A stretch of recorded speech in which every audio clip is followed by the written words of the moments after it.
Okay? Yeah. Okay. Let's do it. What a treat I have for you today, listeners. This is Johanna Thomas talking relationships and how to keep them healthy amidst this corona pandemic with the legend that is Dr. John Gray.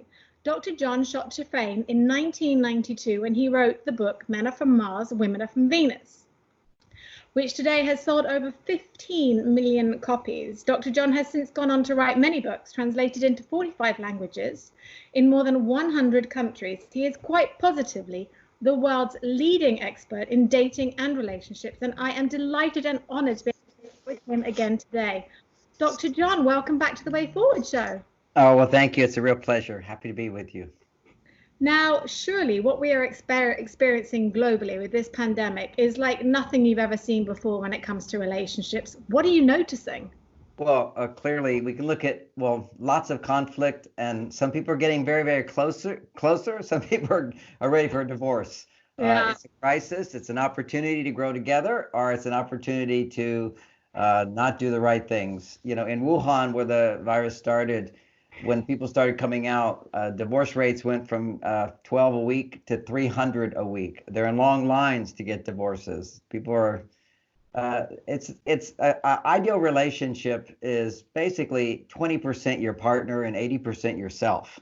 Right. We all have a life outside our home or with our children that's not dependent on our partners for anything. We have our own sense of self. And so the ideal relationship is really 80%. You're handling yourself, and 20% you depend on your partner because they can make you happier without a doubt. But when you're sitting with them all the time, you tend to be too close. You're not getting enough separation. We need connection and separation, and too much connection causes irritation, annoyance, suffocation, irritability. And if depending on your relationship skills, that can then cause more eruptions. Yeah, it can go lethal. I mean, I believe that the corona germ doesn't kill you physically. It will kill you, it will get you socially, mentally, or financially. I mean, in some form, it's going to ruin you. But what are your top tips to help us all cope with this, staying at home with the lesser finances, being under each other's feet, everything? What are your top? Put every decision about your relationship or your judgments of your partner on hold. We're a little temporarily crazy. You shouldn't trust your feelings if you feel, I don't feel loved, I don't feel appreciated. Yeah, you can't at this time for some people. You're just going to put that on hold. It's kind of like we tipped over balance. Now, when we come back into balance, our hearts can open again.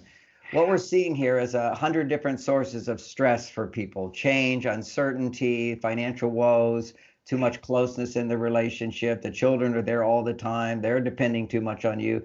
Exhaustion. So many things can be a part of people's lives now. That causes a physiological response, causes a stress response. It's called cortisol. Cortisol inhibits our ability to send blood flow to the prefrontal cortex of the brain, where we can see solutions, where we see opportunities, where our heart opens, where we can feel empathy, where we have patience. We just run out of patience right now. That's pretty much it. So my big tip is thank you for your patience. Thank you for your patience. I was once at an airport, 24 hours waiting for a plane in the middle of the night. It was 30 years ago. It was cold. It was freezing from Japan to Philippines. And they kept saying, get on the plane, get off the plane, get on the plane. I wanted to kill somebody. Okay. And I'm a loving person. I never felt like that. But the person on the microphone would say, thank you for your patience. And I kept going, yes, that's a resource I need to bring up within myself. So right now we need to have patience. We have to not make any decisions. This is a time of looking at ourselves. Now, if some people have spirituality, this is a great time because they can do more physical exercises, more yoga, or they can do more prayer. They can do more meditation. They can do more walks in nature. They can observe silence. We need to create distance between us and our partner so that we can then come together. You can't come together if you're not apart. So these are like really important things to remember. We're temporarily a little crazy. Yeah, maybe take walks separately, do some things separately, that kind of thing. Yeah. Yes. And the Men Are From Mars ideas can be very, very helpful here, which is women often need to talk about what's going on inside in order to feel seen and heard and touched emotionally. Don't do that with your partner. This is not the time to do it with your partner. Call up a girlfriend, go online. That's the time to listen to other people, to be heard. Another thing we should all know is that if you learn something new, taking courses at this time, and there's so many online courses at this time, engages the prefrontal cortex of your brain. Maybe nothing more powerful than that. Learning something new. Also learning physical steps, learning new exercises. All these things are available online. People can do them without depending on their partner. And the other really big one for women and then for men is that when men don't feel powerful, okay, they're making a difference 80% of the time, like having work, having a job, going to the gym, all those kinds of things, that lowers the hormone testosterone. He needs to withdraw into his cave. So he'll be going into his cave a lot more. And we should welcome that. Women should go, oh, he needs what he needs. This is what I need to focus on, what I need. Don't try to pull him out of his cave. Don't try to change him in any way. But here's the hard thing. If we don't understand men and women are different in many ways, when he pulls away, women can feel, oh, he doesn't love me. He doesn't care about me. Why am I not a priority? Right now, we need to be ourselves our priority 80% of the time. Then 20% of the time, we can freely give to our partners. Right. So you think it's more about time to spend on ourselves, like just nourishing ourselves, self-love, educating ourselves, that kind of thing, rather than just always trying to be with your partner and talk to them and go through the whole. Yeah, this is not the time to, talking with your partner is good if you're 80% full. It's like a cup. You fill the cup 80%, then you can pour out some into your partner. Or you fill up on your own, then you overflow into your partner. And that's the feelings of in love is generally unconditional love. But it's really hard to feel unconditional when you're empty. That's why you want to shift your focus during this time. And this is a growth experience if we can hold on to those ideas of not depending on our partner for our happiness.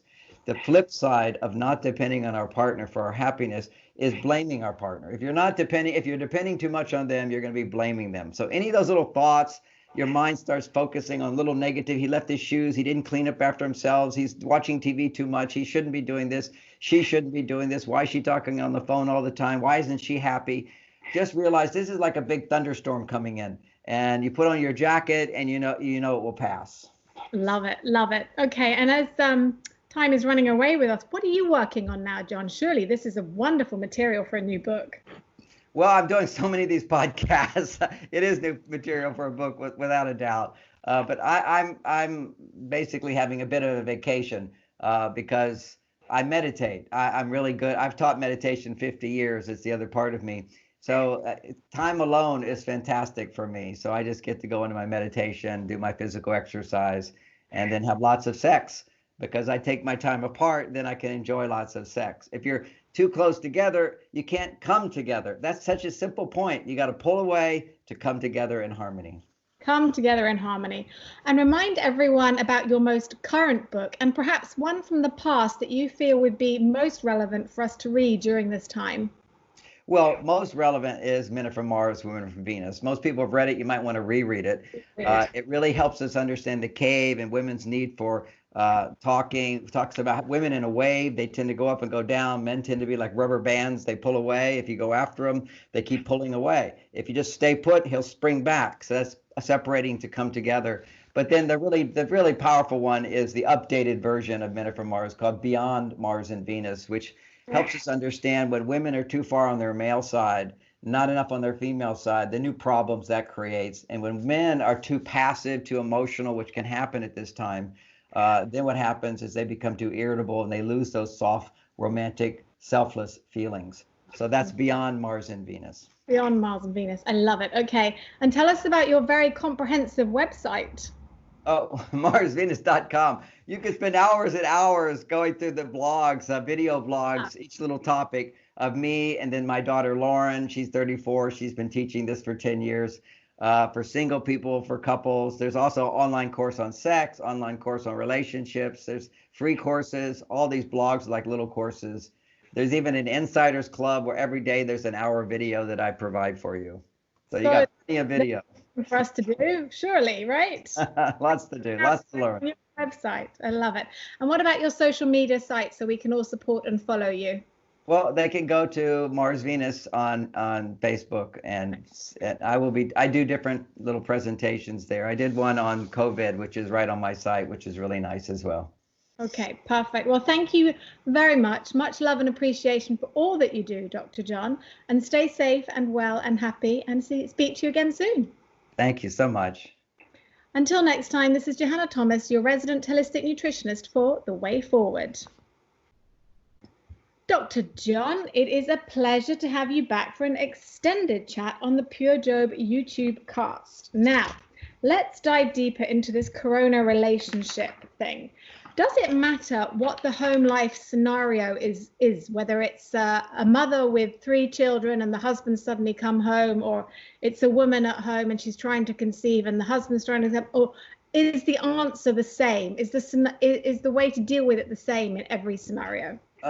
Pretty much, because when we're confined like we are today with so many uncertainties, the brain goes into conditioned wiring. Literally, there's wiring that we have that we go into when we're feeling uncertain and in danger. Stress levels go up, blood flow stops to the prefrontal cortex, where we can actually make choices, creative decisions, where we can adapt, where we can feel kindness and empathy. All those things come from the prefrontal cortex. But the back part of the brain is more primitive. That's what gets activated in fight or flight. And it's fight or fight or fake and fold. There's a lot of different reactions that we have. We have to pretend, or we just feel passive, or we get angry and have arguments, or we just withdraw into our cocoon. These are all different reactions that are normal for us when we're experiencing high levels of stress. And what accentuates it is thinking that we have to find an answer now. We need to go on pause. This is a time to just go on pause. It's reset. You know, so many times when the computer's not working or some technical thing's not working, unplug it, then plug it back in. That's what. And when you unplug, it doesn't mean go get a divorce. It means temporarily let go of your requirements and expectations of your life and your partner right now. It will come back online. But if you buy into the feelings and common feelings that men will typically have, is no matter what I do, nothing makes her happy. She's unhappy. Why do I want to be with somebody who doesn't appreciate what I do for her? And certainly women can have those feelings, but that's the major thing for men that brings them down. And for women, it's look, all the things I do for him, I'm doing this, I'm picking up after him, worrying about this, and he's doing nothing. I get nothing for him. Why am I with the bum? You know, it's so true, John. It's so true. So these are the tendencies that are there. So when you see those tendencies, there's a great concept, which is don't believe what you think and don't believe what you feel right now. It's what you feel, it's what you think, but it's not really the true you. We do have a higher, more conscious, more loving self. That can sound esoteric. Actually, I am very esoteric, my higher self, my lower self. But now we have science to say you've got prefrontal cortex and you've got the primitive limbic system of the brain. Who's in charge? So right now, that part of the brain just takes over. It's been there for 300 million years. It's much more powerful under times of stress to take over. And you get these automatic reactions that to a certain extent you observed as a child and you don't even know you observed it. You saw it, you felt it with your parents when you were growing up. It's programming that goes on. And it's the programming that goes on when they're stressed, not when they're not stressed. It's when they're stressed. How do we behave when we're stressed? And that programming from them came about from their parents when they were growing up, and it gets passed along, you know. So it's the stress response, and everybody's a little different. As I mentioned, fight, flight, withdrawal. It's fake, pretend, give more, but you really resent having to give, and the others fold, which is just collapsing. I give up, I'm done with this, or going into fetal position. So if these are your stress responses, just do your very best to say, you know, limbic system, I know you're doing your best, but I'm not going to believe you right now. It's literally have a conversation with yourself. This is temporary. It's going to pass. And it doesn't make it necessarily all go away. But what we can pull from it is patience. That's what we need. It's a resource we have. Instead of love your partner, it's be patient. It's be patient. That's what we can pull forth at this time. Because as women, we overanalyze everything. And, you know, how do we control this? Because I know we have patience, but it's easier said than done, you know, because it adds to our stress levels. Then we can't sleep. Then we're irritable the next day. You know, it's like a vicious circle that just keeps going round. You know, any tips for that? Oh, okay, so this takes a minute to explain. It's the theme of Beyond Mars and Venus, the new men are from Mars. It took 25 years, and I was able to find the biological differences between men and women that nobody disputes. Okay, I've been talking about biological differences of the brain for years, but people dispute it, and because brain science is so complicated, but nobody can dispute our hormonal differences. Women's hormones are very different from men. They change in different ways. Her well-being, her fight or flight response, what it does is it kicks up testosterone in her body and it lowers her estrogen. Now, let's see what that does. It turns out that whenever women are unhappy, irritable, the things you were just describing, their estrogen levels are low, their testosterone levels are rising. So they're making testosterone, not making estrogen or progesterone. So that's her fight or flight. A man's fight or flight is the opposite. For him, under fight or flight, what happens for him is his estrogen begins to go up. His testosterone first goes up when he has a challenge, but that's not fight or flight. That's not cortisol. He has a challenge. He's going to try to solve the problem. If he can't solve the problem, because he has unrealistic expectations of his wife. See, the big problem for men is what happened to my wife? Why isn't she happy? So he's going to try to make her happy. That's her job. He doesn't realize that. He thinks he can make her happy. Because he can make her happy when she's already happy, he can make her happier. So his experience is I can say things and do things and make her happy. Actually, he's making her happier. Now, her job, but he doesn't know this. So he feels like I did all the right things. She's not happy. What's wrong with her? Now he goes into fight or flight. His estrogen levels start to rise. He starts to feel defensive. That's fear. He starts to feel anger. That's estrogen. Anger is estrogen in his body. Anger is not testosterone. This is all, most people think, oh, testosterone is the bad hormone. Actually, anytime a man is being selfless and of service for others, his testosterone level rises. Selflessness increases testosterone. Selfishness increases estrogen. So estrogen is thinking about yourself, self-nurturing, self-time. And it's not a negative kind of selfishness. It's like, what do I need? And getting what you need. So at this time, if we understand this sort of dynamic, then we realize when women are overanalyzing, you mentioned that word, so that's a good subject to go on. That's testosterone. So what's happening is when you're in fight or flight, analyzing is to detach, to pull apart and try to fix and solve and be alert. And it just makes sense also when you think about when you're in danger, your brain has a bias towards looking at problems. Okay, so it's like, okay, what could go wrong? You're looking around. So your brain literally goes into this bias of looking at problems, and it creates these unconscious channels where you just automatically do it.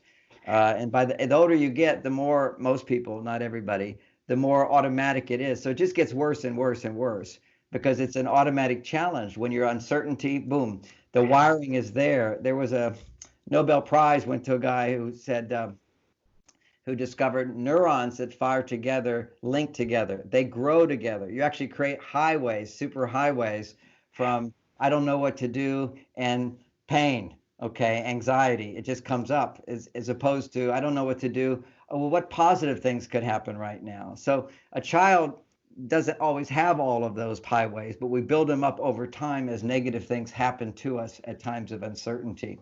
So that's what we're facing right now is those automatic loops. And so what we can do is not act on them, not give them power over us. That's the hope. Don't believe what you feel. Don't believe what you think. It's kind of funny, too, because you hear in the news all the time, fake news, what's really real, left and right, all this stuff. It's like, what do you believe? That's where you can turn inside and start believing what feels good to you. When your heart is open, believe that. When your heart is not open, something's askew. It's not that you're completely wrong. It's exaggerated, it's overreactive, it's not lasting. We need to keep coming back to what feels good to us in terms of our heart. And when I say what feels good, I mean what feels good that keeps us feeling good.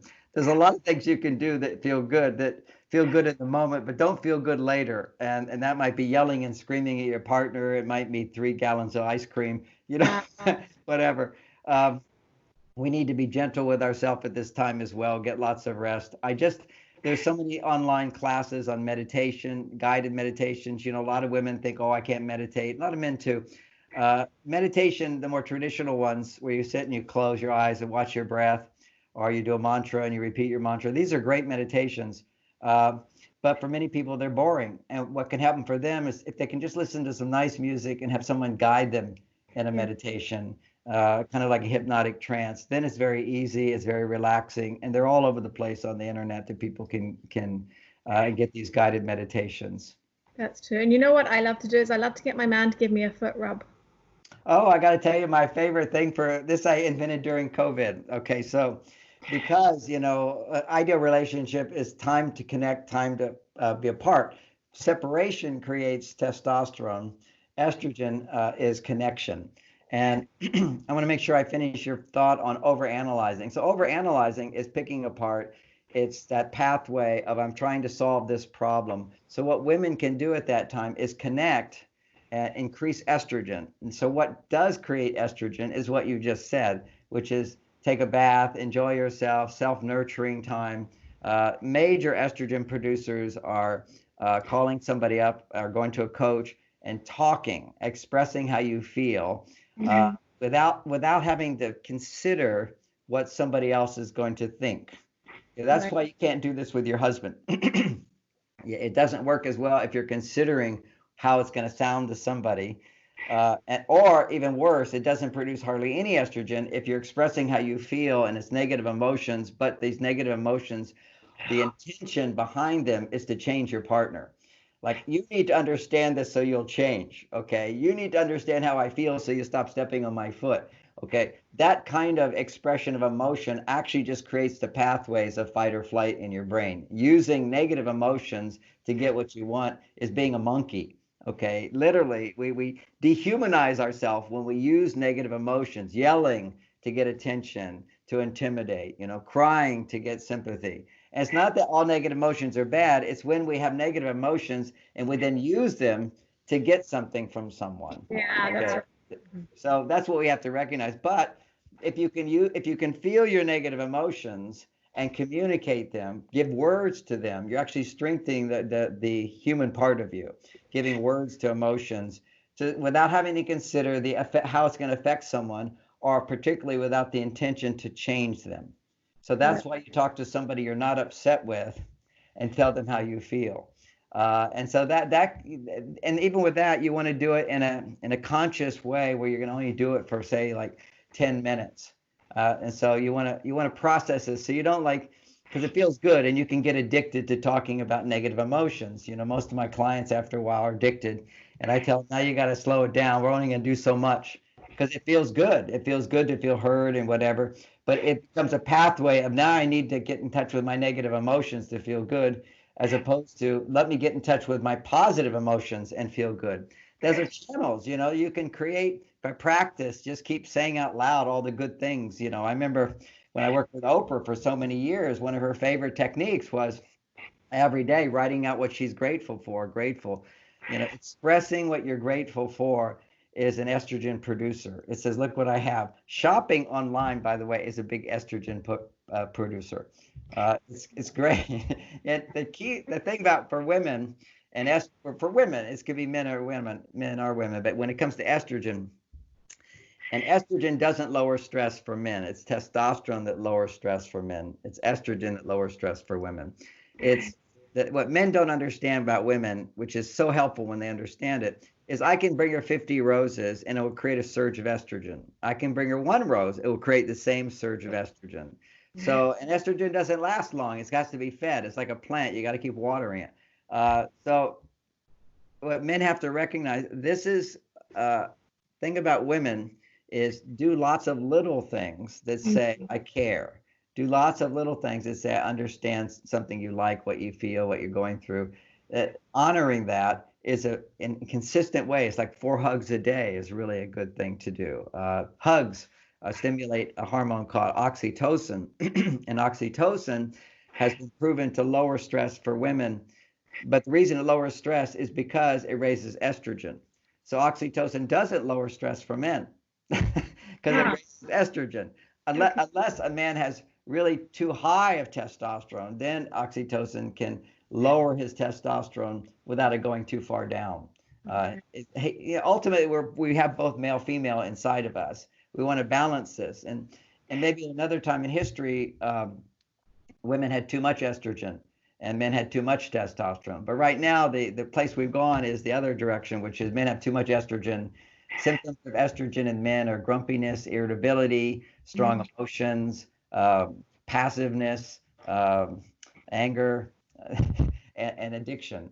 Okay, addiction is a major thing for men, and unfortunately for a lot of single guys, this is going to be a really tough time because they just go right online and they masturbate to porn, and every time they do, their testosterone levels go lower and lower and lower. They now become dependent on porn, which is a high dopamine stimulator, to pump up their testosterone. And so what we're seeing, and without this COVID thing, teenagers who've been raised on internet porn because it's available to all of them, they're all doing it. By the time they're 21, they're impotent. They're impotent unless it's with a woman they don't know, or a porn star, or a fantasy woman. They can't actually get turned on after a few times having sex with the same woman.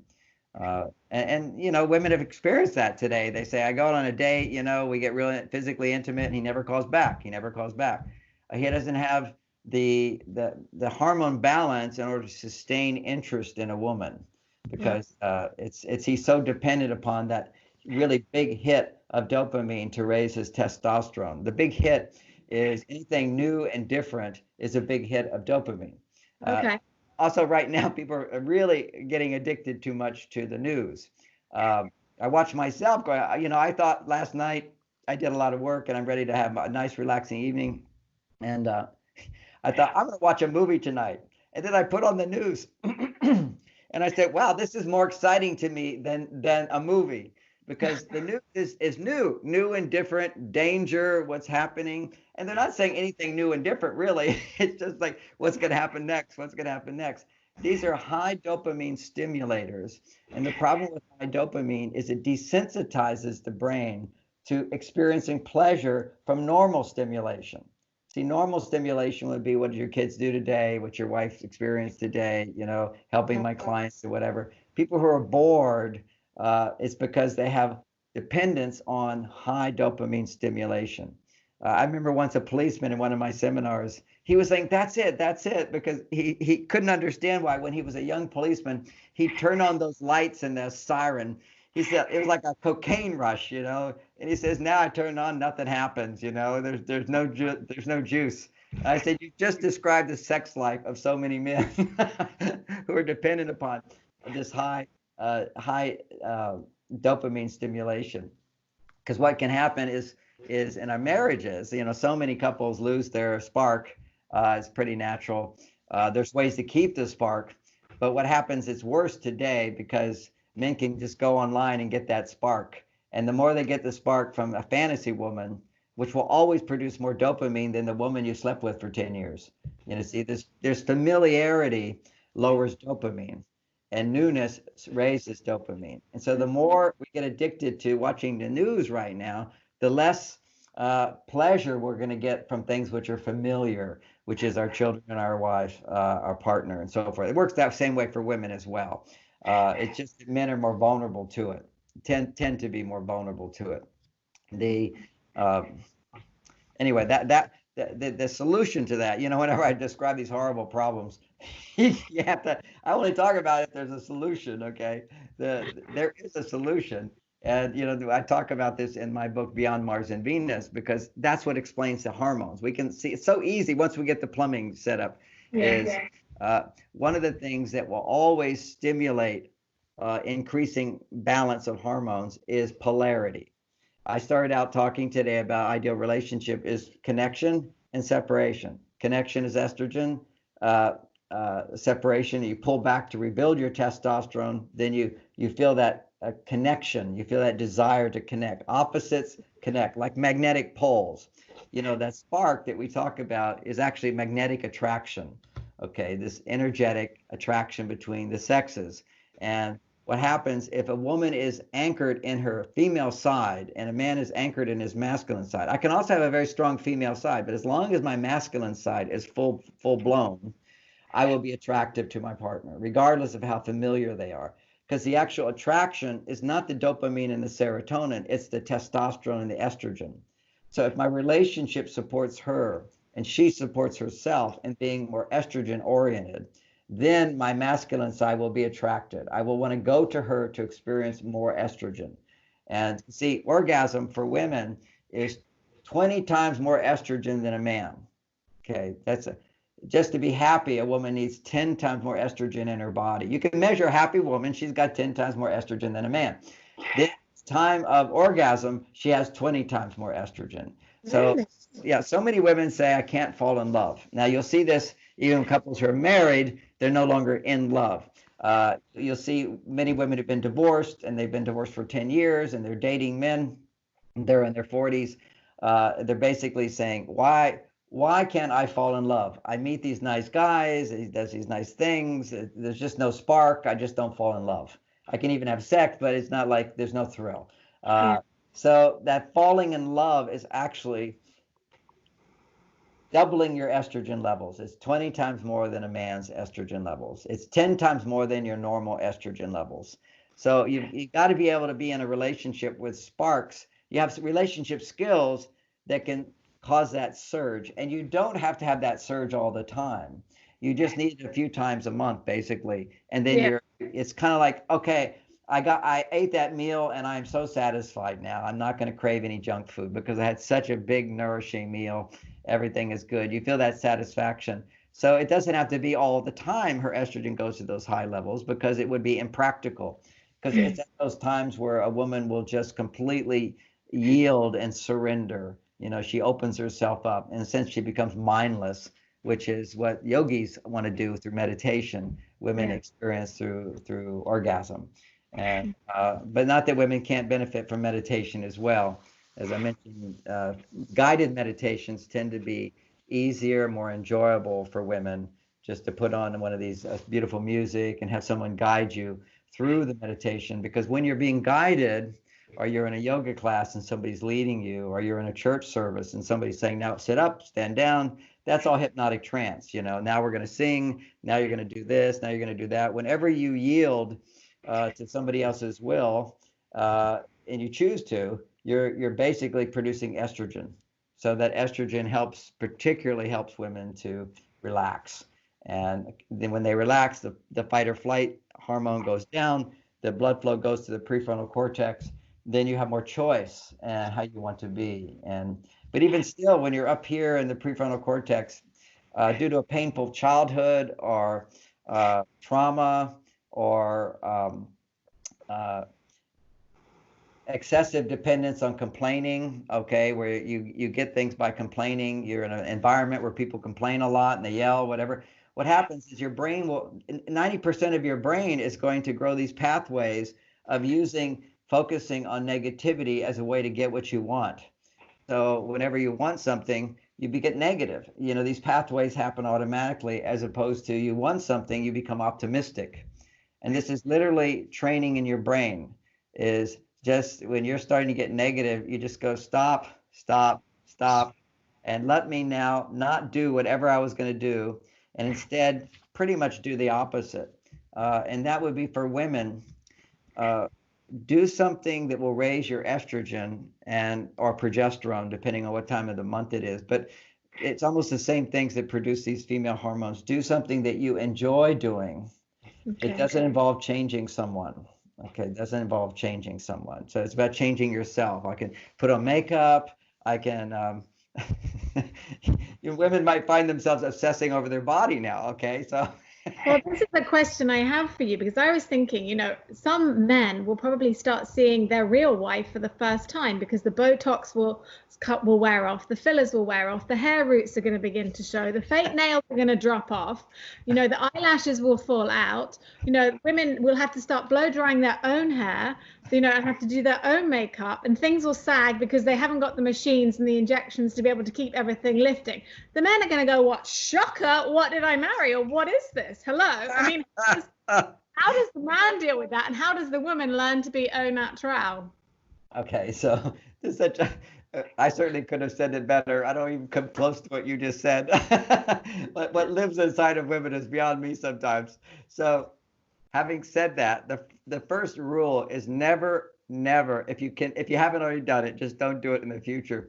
Point out to him a wrinkle. Don't Ah, point out to him my thighs. Do you see my thighs? He doesn't see this stuff. Women, you see this stuff. He doesn't see this stuff. good And point. my favorite, we just don't see it. It's not unless you point it out. If you point it out, then we're gonna, oh yeah, there's that thing that is like we're being trained by you. Don't say it, and don't, to us, if you don't say it, and if you have said it, just don't say it again, and he'll gradually forget it. That's the great thing about men. We forget stuff. That's one of your big complaints. He always forgets. He always forgets. Now you should be grateful. He will forget. but, but don't point it out. And I wrote a book called Mars, Venus in the Bedroom. Okay, one of the themes in there is self-image.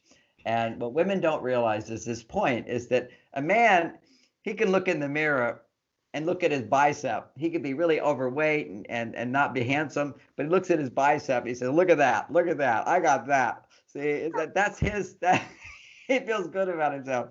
That's all he looks at. And there's variations there, of course. Now, for a woman, she could have this model body, but look at this, one little thing, and she will it becomes huge. True. So it magnifies. He is not magnifying on those things. However, having said all of that, your power as women is your desire for sex. Whenever a woman is desiring sex, a man sees you as a supermodel. Okay, you are a supermodel. And I got this idea. I mean, it became clear to me. I was going into one of these lingerie stores to buy some lingerie for my wife. And there were the lady at the counter. I asked her, any interesting stories about lingerie? And she said, oh, yeah, here's one. 3 women come into the store. They're all in their 60s. They're all overweight. They're not sexy looking at all. And 2 of them are buying their white utility underwear, cotton utility underwear. And one of them buys all this sexy underwear with lace and nylon and, all soft and silky. And the other women are looking at her with disgust. What are you doing? Why are you buying that? You are ugly. Women can be vicious with each other. So you're just, and I'm not going to go into all that they said. And the woman looked at them with total confidence. She says, you don't understand men at all. When you're the only naked woman in the room, you're $1 million to any man. That's brilliant. But the key is you have to have that knowledge. There's a sense of confidence that you have to have, which you can lower the lights, you can put on candles. These are all things. You wear something, you don't just come out completely bare. You wear a little something see-through so that he has to gradually want. It's about striptease, basically. It's gradually desiring. And you have to have, as a woman, a sense of, I know how beautiful I am. I know you want me, and I love being wanted. Okay, so that's her desire to be here, as opposed to him feeling like he has to convince you to be here. But you're doing your thing. It's like if I'm making dinner for my wife, I know I'm going to get laid tonight. Okay, it's like it's as simple as that. It's just like I'll be cleaning up the dishes and everything like that. I'm going superstar. This is like something she gets excited by that. So I know what's going to happen tonight. So it's that confidence is very, very important, and it's a. I want to just for a moment get into the subtlety of the word confidence, because we're all used to that word. There's another variation. There's more the estrogen version of confidence, and that's called reassurance. Okay, I am assured, I'm self-assured that I will get what I need. Okay, confidence is more like I know what I can do to you, and that's also important. I know what I'm doing to you. You just check out between his legs and you know what you did to him. You should own that as your power. Okay, that's your power, and with that power, you will get what you need. And that's the assurance. Self-assured and confident is a blending of the yin and the yang, the masculine and the feminine. And that's what sex really is. If you'll see in men, when he's having sex, he's going into her. See, his estrogen's going up. Now, men who don't last a long time, their estrogen went up, but their testosterone wasn't higher. It's really a matter of when his estrogen goes too high, then it's too much energy. Estrogen gives him energy. Women arouse men. They turn men on. His estrogen is going up. But once it gets over his testosterone or too high for his testosterone, then it blows the fuse and it's over. So that's, and so men who have more estrogen, less testosterone, and they tend to be your kind men, gentle men, loving men. But when their button gets pushed, they can become very angry. They become very irritable and grumpy and needy and whiny. But that tendency in men in sex will tend to cause estrogen to go up too high, testosterone goes down, and he's done. And that's the ejaculation for men results from too much estrogen and not enough testosterone to sustain it.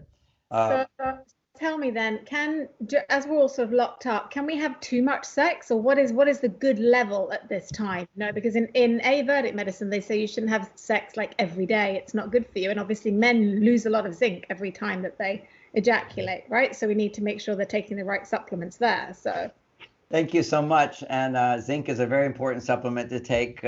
Also, at times of stress, lithium orotate is very important. Lithium orotate, check it out. I've done lots of videos on it online. John Gray, lithium orotate on YouTube. Check it out. It's so powerful to lower stress. It's cheapest supplement you can buy online, and it's also the most powerful. Is that for everybody, men, women, everybody? For both. Everybody has this stress fight or flight thing. It's also, as we get older, it regenerates brain cells so you don't lose your brain as well. It has so many benefits, and it's completely not talked. It's taboo to talk about. You won't find it in stores, unfortunately, but you can get it online, and it's not prescription. In some countries, it's illegal. Canada, you can't buy it. It's not illegal to have. You just can't sell it in Canada. Because the psychiatrists use it for bipolar, but they don't use the right. They use it in toxic doses, and they use a different form, lithium carbonate, and not lithium orotate. Lithium orotate is easily transmitted into the brain, so you only need healthy doses. Doctors give you 500 times that dose for bipolar. So anytime anything 500 times normal is going to have a side effect. But lithium itself has no side effect, completely safe. But very few people know about it. I mean, I've had millions now go to my YouTube, and they keep taking it off and putting it back on, taking it off, put it back on. But I think it's changed the world. Just that one cheap supplement has helped so many people. My books have changed the world, but people thank me for the lithium orotate information. It's so helpful. You can also go to website marsvenus.com, where I have understanding videos on it as well. You can get it on YouTube as well. Okay. So we were off on the subject of where were we? It was zinc and ejaculation. How much sex? Okay. Yeah. Okay. Now this is a big subject. All right. So before I say anything, let me. I agree with you what you just said. Men need to know that every time you ejaculate, you just lost a ton of zinc, maybe 2 days supply. And as a result, you need that zinc in order to make testosterone. So now your testosterone levels will start to drop. Now, it doesn't mean you'll lose your sex drive if your testosterone drops. It means you'll be addicted to non-personal sex.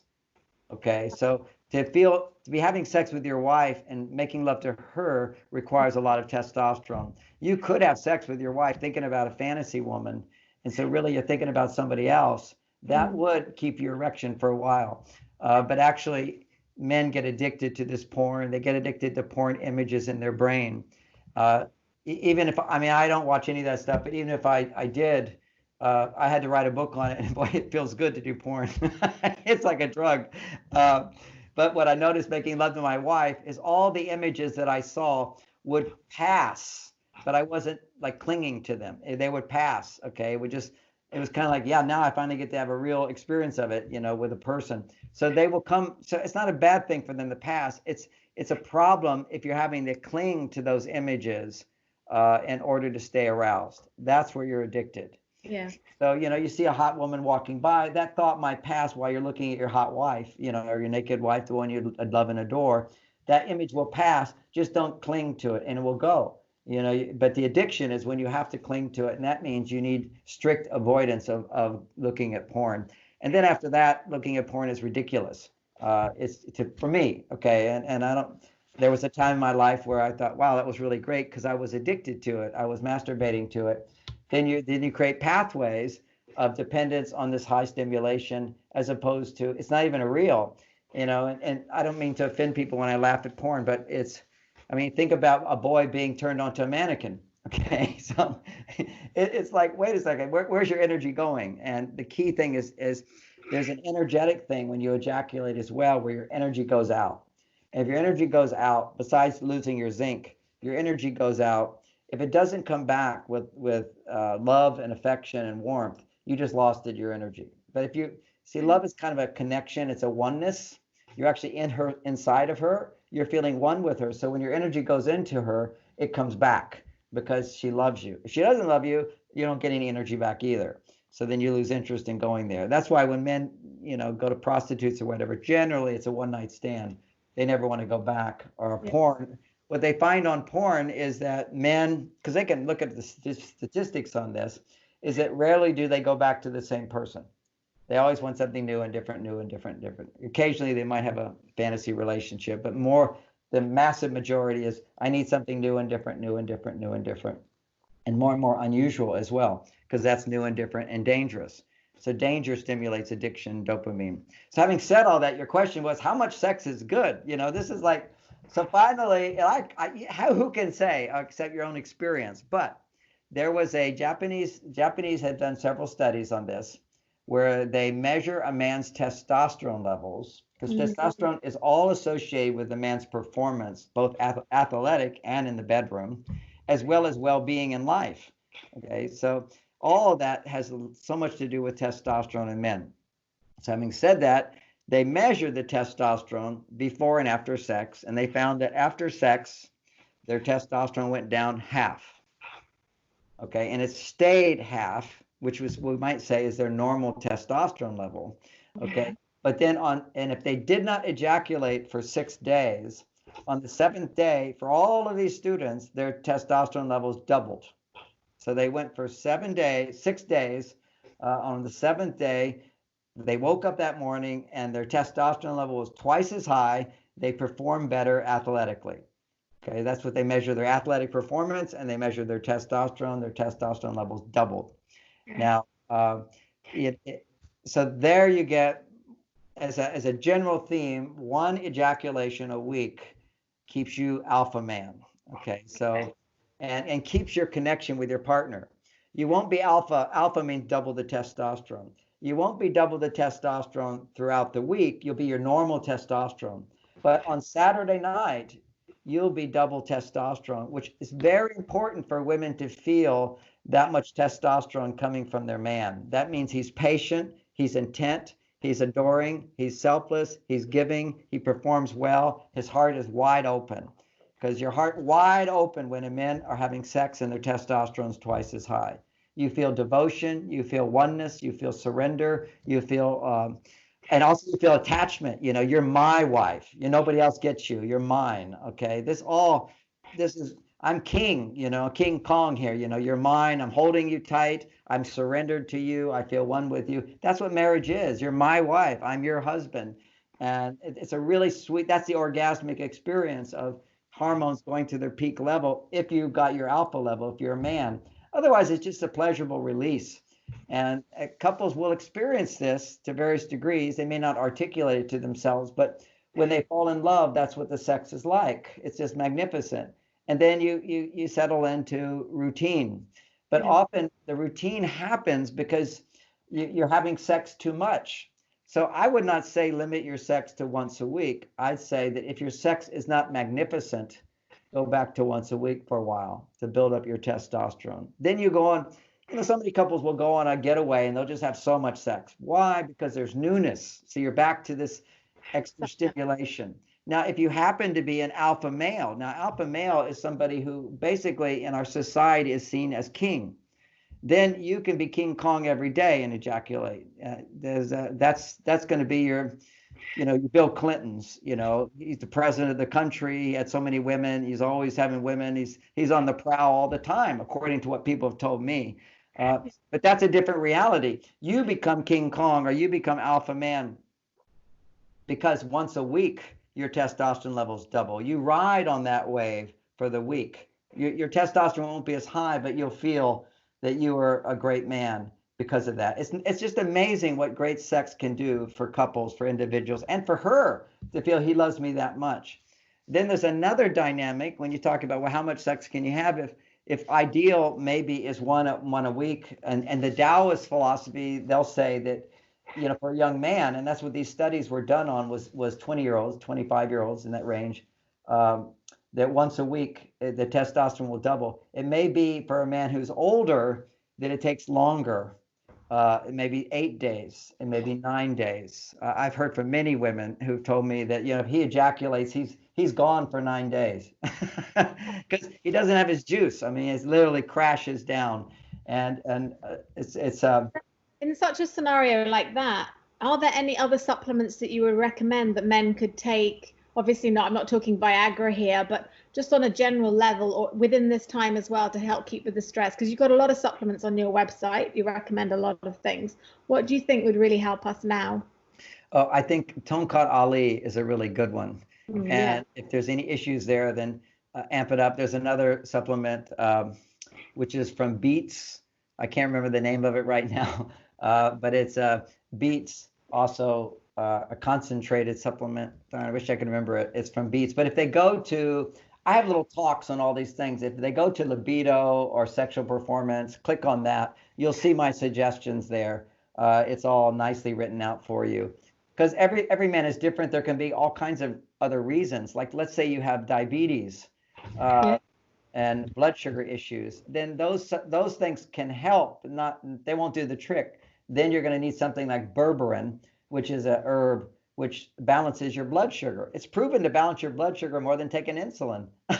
I mean, these are all natural herbs. The Indians in India they did, and American Indians they did. Around the world, indigenous people would have these conditions. They'd find natural things. So I have a lot of that stuff on my website. So go to the libido thing. But Tonkat Ali is one of the best. I mean, there's a lot of things, different herbs, but to me, I've seen that's the best because for men today, it helps kick estrogen out of the body. Okay, if your estrogen is too high, you're just not going to get an erection. If you're a guy, you become overly feminized. You're getting the boobs and that whole thing. You're getting the belly, and the belly and the boobs for men means your estrogen's too high, and so you want to start kicking out estrogen. Exercise. You see these guys, they're gym rats and they still got big bellies. They work out all the time. It's because they got estrogen, and sometimes they have too many emotional pathways where they have emotional reactions to things. But see, that's reinforced. Anger is reinforced in men. Okay, you're a real man if you're angry. Actually, you're not. You're a feminized man if you get angry. You're real masculine man. And I hate to define a man because we're all men, but you're on your female side too much if you're too emotional. And if you're emotional, positive emotions, no problem. Okay, I love you. I'm happy. I'm fantastic. I'm great. That if you're positive and you're emotional, that means your testosterone is high because testosterone is confidence. And I'm also emotional. That's the best of the world. But whenever you're negative emotional and you're a man, your estrogen's, your testosterone's too low. Now, if you're negative emotional and you're a woman, you're addicted to emotions. Okay, that's the thing, is that emotions are really good for women, positive or negative. But you need to feel. If you don't feel, your well-being goes down. And that's where you want to get back in touch with your emotions and your feelings. But I don't ever want to say for women anything wrong about negative emotions, because if you have the pathways of negative emotions, all those negative emotions are emotions. So if you deny those emotions, you stop having emotions. So you need to, this is what psychology is right when they say don't suppress your emotions, but you need to find the right channel for them to turn into positive. Right. It's like a dirty river. If it flows, it will self-purify. If it flows, so if you have negative emotions and somebody can hear you and empathize with you, it's self-purifying. It's self-purifying.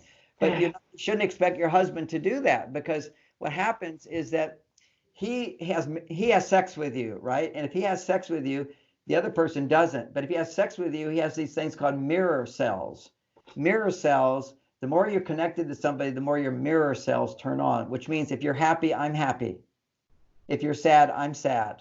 If you're angry, I'm angry. If you don't trust me, I don't trust you. So when you express negative emotions, they're always blaming. They're always not trusting. They're always trying to change someone. So if you're trying to change me, automatically if I'm feeling threatened and negative emotions are threatening, then I will suddenly go into fight or flight back. So this is why couples get into this stuff. Now, it's normal, natural for that to happen, okay? And so many couples stop having sex instinctively just to avoid the arguments, okay? So, and some couples have arguments to enjoy sex. That's called make-up sex, but it doesn't last a lifetime. After a while, it's too threatening. You just shut down your emotions. But you will have great sex after big emotional explosions. Why? Because your emotions got expressed. They opened your heart again afterwards. You're just exhausted. All that energy is released. And Yeah. now you can be free of that. But that's not a healthy pattern to be into. It means now I have to have negative emotions in order to experience intimacy. And negative emotions build mistrust. I'm looking outside. I'm seeing 3 vultures out my window. My I've never gosh, seen that before. That's that's scary. and now they're fighting. I said 3 Oh, vultures right outside my window. This is like this topic. This is what happens to couples. We get into these patterns. So here's a really key thing for women to know and for men to know. Men only are angry and argumentative and defensive when their estrogen levels are too high, right? We've already established that's what's going on inside of him. If you talk about your emotions, it always increases your estrogen, whether they're positive or negative.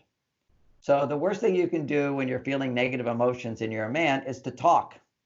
That's why Buddha taught meditation. He said, stop talking, reflect, empty the mind, forget your problems. What men need to do when they're upset is temporarily distract. interesting. Go away. Don't talk about what was upsetting you. And of course, in therapy, which we do, we want people to talk about their feelings. And women have this, everybody's taught women, you need to talk about your feelings. And it's true for women. Men, if they're in a stress response, do not need to talk about their feelings. Once they're out of the stress response, they can explore what was going on. Okay, reflect on why did I get angry? Why I was sad? Part of me, when this happens, I feel sad. Or it reminds me of my childhood when I was a little boy and I felt rejected, inadequate. I felt really sad.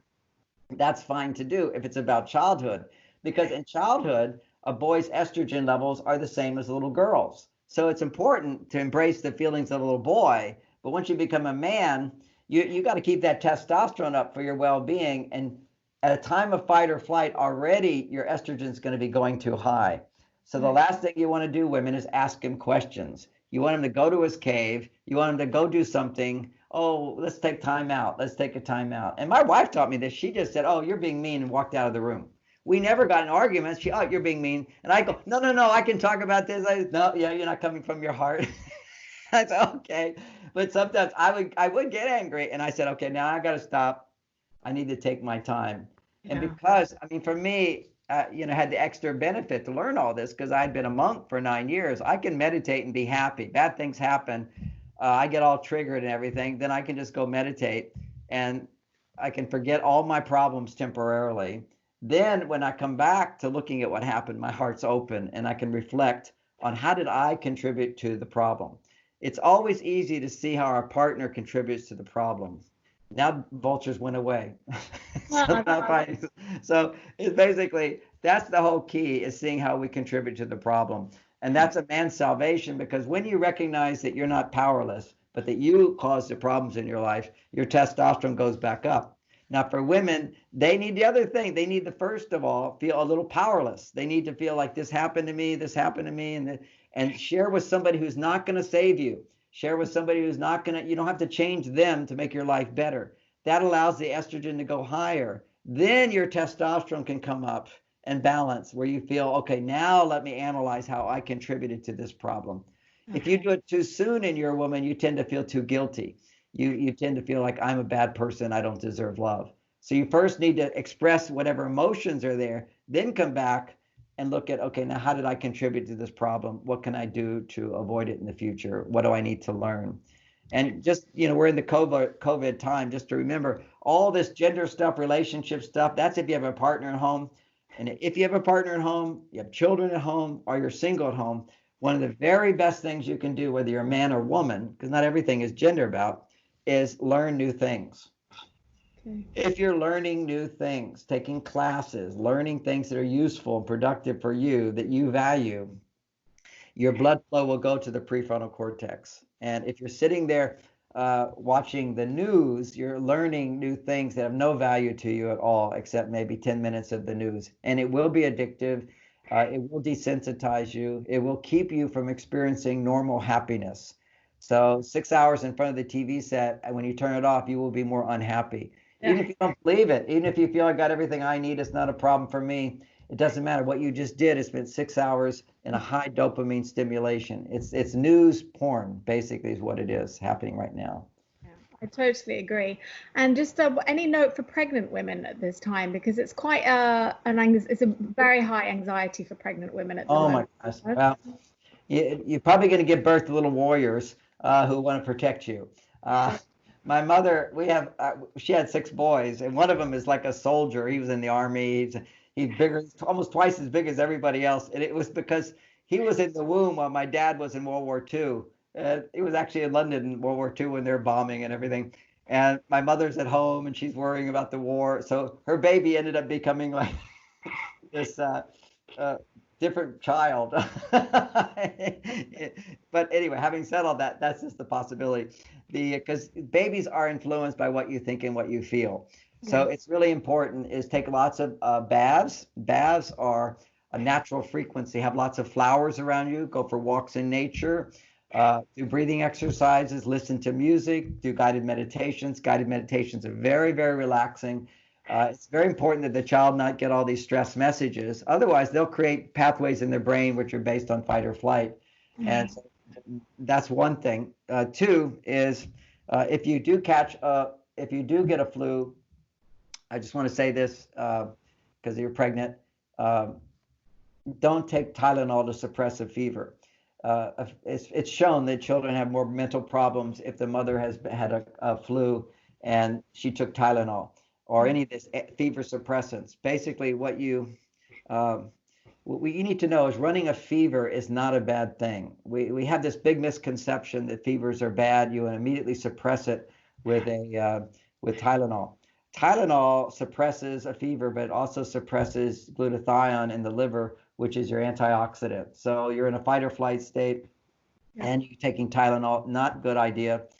Every doctor will tell you to take Tylenol to suppress a fever. You don't need to. There's never been any reported damage to the brain, all the way up to 105. That's the American version, 105. And people, long before that, they would be thinking, oh my God, this is terrible, terrible. No, it's not. It's actually helping the brain heal itself. It's what your body needs to do. I personally think all the people who are dying from COVID, if they didn't suppress the fever, the body would be able to manage itself. We know that when you run a fever, you produce something called heat shock proteins. These heat shock proteins regenerate the brain cells, regenerate the body, heal the body. They're like the emergency workers. See, we have these emergency workers that will come out for us. Like in America, I'm going to use a metaphor. The states are saying, where's the federal government? Where's the federal government? Federal government says, hey, that's your job. We don't do that anymore. We just take all your money, but we're keeping this stuff for ourselves. So that's the federal government, where our body has got this federal emergency government, and we have our states. We have our normal way of handling things. But under emergency conditions, the body will generate a fever. It produces heat shock proteins, which are known to do all these beneficial things. But then suddenly we go, oh, let's suppress the fever. We're not going to, the federal government just says, no, we're not coming. So you need that extra support at these times. And that's the fever. So please, if you're pregnant, don't suppress your fever. You're not going to hurt your child. Mothers report, even when you have children and they run a fever, that if you don't use Tylenol, that your child will actually take a leap in their social skills or their intellectual skills. It's always an improvement if you go through it as opposed to suppress it. So for pregnant mothers as well, let's hope that there's a man there too. Now, this is the game you play. Now, I suggest for all couples to play this game. And if your roommates or got roommates, you could play this game. It doesn't have to be an intimate relationship, but it's this is the game. It's called Genie in the Bottle. Now, Genie in the Bottle. Remember, this is a game that for males is going to increase their testosterone, and for females, it's going to increase their estrogen. Okay, estrogen goes up when someone is taking care of you, does things for you, and serves you. Okay, so if you're a princess, your estrogen tends to go too high, and then you have problems of too much estrogen, and you go crazy. Okay, too much estrogen is crazy. All right, so, and you see this happening with the royalty. They go a little nuts. We all know that. Okay, so because everybody's waiting on you, everybody's serving you and serving you and serving you. So that increases estrogen. And of course, for males, it's really deadly because then they have big egos, and that big ego happens because everybody's serving you. Unless you had to really, as a child, learn to earn the love as a male, you become very weak. in certain ways. Okay, having said all that, we'll stay out of the royalty. I'm just talking to London here, so or England. Genie in the bottle. It's the genie in the bottle. So for 20 minutes, the woman says, let's play genie in the bottle today. You pick when. Okay. Then he picks when, so he doesn't feel like he's being controlled. Oh, Now, sure. genie in the bottle is 20 minutes where she basically says, okay, we're going to play genie in the bottle. He says, yes. And then so he says, let's play genie in the bottle. So he comes out of the bottle and he's like Superman. Okay, I'm all powerful genie. I can do anything you want. You just have to ask. Ooh. So you have to rub the bottle. You have to ask. If you don't rub the bottle and ask, he doesn't do anything. So he stands there. He's okay. He stands there. Now what rubbing the bottle is, and you get more than 3 wishes. You get unlimited wishes within 20 minutes. Oh, wow. You will do anything you want. And this is not a problem for men. They can do 20 minutes as long as they know it's making you happy. So your job as a woman is to say, okay, I'd like you to give me a foot rub. Would you? And you'd be specific. I'd like you to go get this particular oil and come over here and rub my feet. And I'll let you know when I'm done. Okay. And now he does it. And he says, it's my wish. It's my pleasure. I'm so happy. It's no problem for me. I can do it. I'm happy to do it. He's always giving you reassurance that he's happy to respond to your request. That is one of the most powerful estrogen stimulators in existence. Is I have a need. I trust that if I ask, I will get it. Okay, this is so wonderful. So now you can't ask for things. There's rules. Okay, this is a game. You can't say, okay, I want you to clean out the garage tomorrow. No, that's tomorrow. It's something you can do in 20 minutes that will bring you pleasure or relaxation or will make you feel good. And that's where you have to take responsibility for a woman to go, okay, what can he do for me that will make me feel good? It's also kind of a wake-up call for some women because they go, well, there's nothing he can do for me to make me feel good. I feel bad. Okay, well, now you get to really see you have a problem here because why don't men do things for you? Because you don't respond with happiness. It's like, why would I go to a job and have them not pay me or not feel I have any value or worth? I'm not going to go. And then my testosterone will crash. So even if you don't immediately see how he can make you happy, fake it till you make it. It's okay, a little faking in the beginning. Even if he has some resistance to doing it, fake it. Because within 5 minutes of that 20 minutes, you'll work through your resistance and you'll suddenly enjoy this raising of the hormones. It's a supercharged hormone booster. And here's some things she could ask him. I'd like you to draw a bath for me. I'd like you to put on music, put on the candles. And I'd like you to massage my neck. That's one thing you can do. Another one, you do that towards the end, then you can have your bath and extend the time. But I want you to clean up the kitchen right now. I want this clean and this clean, or change those light bulbs. Or I want you to carry those boxes in the garage, break them down, and put them in the trash. So you're seeing your request and a response, and see how many things you can get them to do. Because it's not one big thing, it's lots of little things. Because as we discussed before, every response to a woman's need is an estrogen booster. So you want to get as many estrogen boosters in there as opposed to spending your whole 20 minutes getting a foot massage. You could, but get them to do more things for you and around the house, things that you would like. And you could also say, now I'd like you just to listen to how I feel. But the one rule is you can't express feelings about what's bad with him. Okay. This is all positive. You could say, I want to just do what I call a Venus talk. I want to talk for a little while about what's going on at my office or what I'm feeling. But it's best to stay out of negative feelings during the game. That would be stick to actions that he can do for you as an estrogen stimulator. It's so much fun to do. And just keep it in 20 minutes, 20-minute window. And let's say he's in his cave watching TV or playing a video game, whatever he's doing, working out. And by the way, what men can do, they really need to do things to distract themselves from their problems. So physical labor is really good. And mental labor. Mental labor is willpower. So what I'm doing, for example, is one of my problems is I have clutter. I tend to collect things and people tend to give me stuff and it's hard for me to throw it away. So I have resistance. I procrastinate cleaning things up where there's clutter and buildup.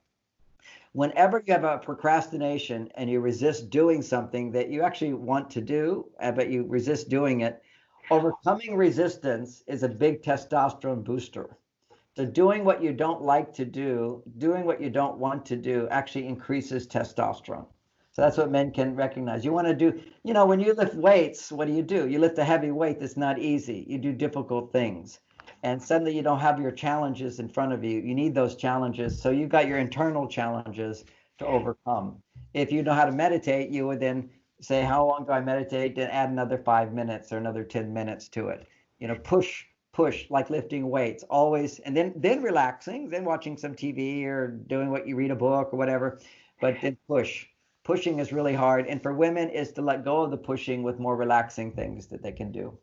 Okay. And is there a game for guys for the women to perform the other way around from Genie in the Bottle? No, that's the game. That game is that builds testosterone when he's doing for the woman. That is his game. Cool. I love doing it. It's total win. Everything I do is right. You have to realize men live in a world quite often when they're married where everything they do is not enough and everything they do is wrong. So he now gets to be everything I do is right, and and just as a few things women can pick up today as just little takeaways is when a guy's talking, you're having conversations, not when you're playing the game, but just, conversations. Try throwing in as many times as you can. What a good idea. Hey, that makes sense. I hadn't thought of that. Oh, you're right. That's a good thing. Just throw those little phrases in there. And when a woman's talking, what a man can throw in with her is more phrases along the lines of, oh, help me understand that better. I really want to get that. What else? Tell me more. Tell me more. Oh, really? And then what? Really? Then what? Wow. So show a little more enthusiasm. And whenever she speaks, always have a response. Don't stand there and think about what she said. Always have a response. Women will talk and they'll stop and there's a lull. You have to respond something. And so rather than respond with a different point of view or no response at all, simply say, wow, hadn't thought of that. Tell me more. What else? Oh, really? Now, sometimes women need to feel what's going on inside of you. And the problem there is you really don't want to, if you're in your fight or flight, you don't want to share anything that's going on inside of you. And if you're not in fight or flight, generally not much is going on inside of you. So what to do? So she talks or she doesn't talk much. You need to prime the pump. The need to share what's going on inside is a major estrogen need. Okay. So having said that, women sometimes don't feel they can share because they're not feeling like you're going to share with them. There needs to be sort of a reciprocity. I don't want to just share and get no response back. I don't want to share what's inside with somebody who's not interested in what's going on inside of me. I don't want to share what's going on with somebody who doesn't really care, understand. So if you have an old-fashioned pump, you're pumping up water, you would always have to put a little water in it. That's called priming the pump. Put a little of what you want in and then start cranking and it comes out. Okay, so if I want my wife to open up, because many men say, oh, my wife doesn't want to talk. She never wants to talk. She's always worrying too much. She's too busy. So that's due to her own patterning, her own training, her imbalance, whatever, because she never probably had the experience of being able to share and feel fully heard. She doesn't know how good it feels. So you have to experience something to know you really need it. So anyway, so you prime the pump by just saying, oh, I'm so happy to see you. I was just watching this TV show, or I thought about this. I was doing this in the garage and I was looking for my screws and my drill and I couldn't find it, but then I looked over here and I found it up on that shelf. Somehow I forgot to put it here and I put it there. Just tell a little story about an experience of something you did. Don't talk about what you feel. You don't have to go into what you feel because you said, oh, guy, what do you feel? I don't know. Unless he's in fight or flight, then he's going to dump negativity on her. To change her. All these negative emotions are always primitive. They tend to want to change somebody. There's nothing wrong with negative emotions. They're part of who we are, but we tend to use them too much and too intensity or use them to manipulate. We want to learn that negative emotions are simply messages from within our soul that you're out of balance. Okay. And if I'm angry about something, I have to look inside. Okay, what is it that I'm wanting that I'm not getting? If I'm sad about something, I'm having to, what is it I need to let go of and move on from? If I'm afraid, okay, what is it that I don't want to happen? So it kind of opens your mind to some of the confusion that's inside. And then you get clear by letting go of the fear, letting go of the sadness, letting go of the anger. So there's a place for them in our life that are very, very beneficial. When you're in fight or flight, you want to not try to push it down. You want to embrace it like a child who's crying and help the child understand that you have the solutions. But first you have to hear what they're upset about. Otherwise they go, no, no, you don't understand. No, no, you don't understand. No, no, you don't understand. You can't hear wisdom and knowledge until a person feels fully heard. If I want you to hear what I have to say, I have to fully hear what you have to say if you're in fight or flight. So this is like stuff we have to learn with ourselves. So I'm not saying negative emotions are bad. I'm saying don't use them to change your partner and use them to vent. For men, still, I use negative emotions. Once my heart is open and I'm feeling peaceful, then I go, what was I angry about? What was I sad about? What are those feelings? If I am stuck in emotions, one of the best things people can do is, first of all, no, don't believe what you're thinking and feeling. Always, you're way out of balance right now. You're generally not in present time. You're in the past. So if you're feeling a lot of sadness and anger or fear, whatever, go back to a time where your brain wasn't really developed and you really had good reasons to be so immature, so emotional. You're like a child. Say, okay, all right, now I'm not going to have any money. I'm not good enough. I don't know what's going to happen. That's a big fear for people today. This is really scary. Rather than continue to feel that fear, you're just building those pathways in the brain. Say to yourself, now I want to go back to a time in my past where I had good reason to be afraid. And that would be a time, for me, it's when the neighborhood kids were chasing me, and I was terrified. They were stripping little children and humiliating them. And so then they now looked at me. And so I ran to my mother and I was in terror, I was in terror. And the truth is, so what if they stripped me? No big deal. Okay, I'm a little kid. But I didn't know that. And also I got away. My mother helped me. And so it wasn't some big trauma, except I made it a trauma. I'm scared for my life and death.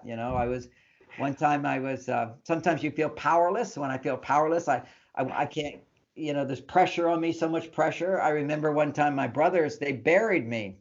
And it was very traumatic for me. Now, it wasn't like, it might sound right away. I had dug a hole in the backyard where I could climb into it and just sit. I like going back into the womb. And meditate. I didn't know I was meditating, but I was, and being in this space. So I would go, and my dad fell in the hole one time. He said, you got to fill in that hole. So I put a roof on the hole with a tunnel into it. And so then I could go into my tunnel and still have my little place I would go, my little cubby hole under the ground. And one brother decided he was going to sit in the way to get out. So he was now blocking my exit. I always needed to feel there was like a way out. Otherwise claustrophobia set in.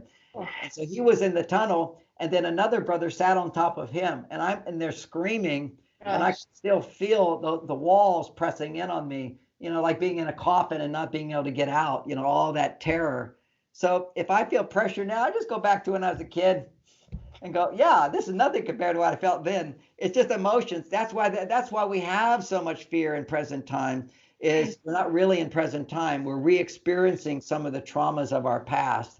So rather than, try to escape from that, I go back and I just comfort that little boy who's in there. He says, just, you're going to get out soon. Everything's okay. Calming it down. Everything's going to be okay. They're going to come, and now they're coming. Now they get out. You're free.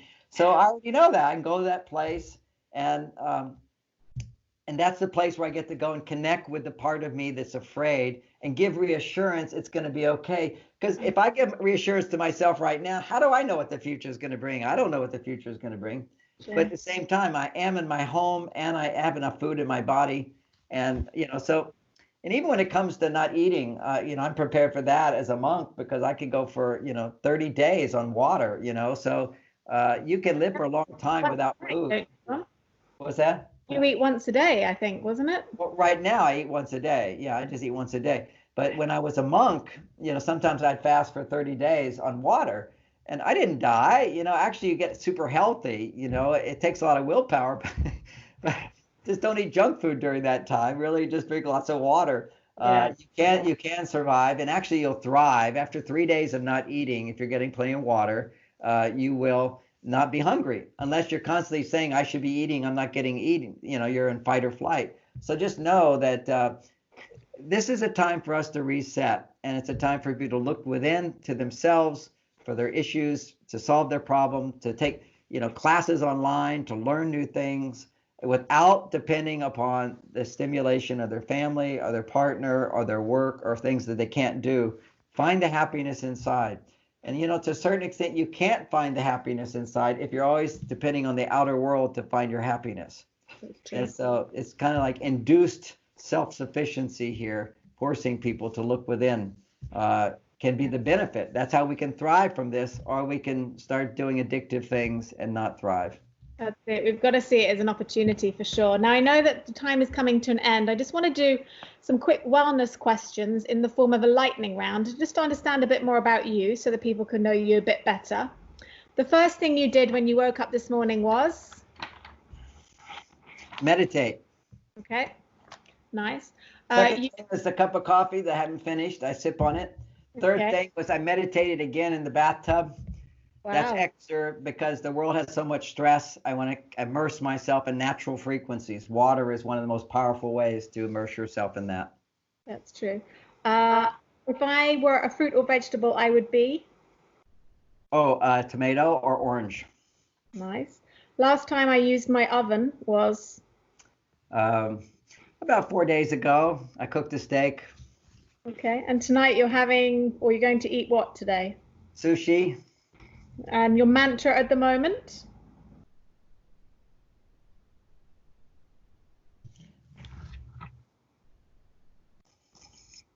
I'll do my ancient mantra, Shring.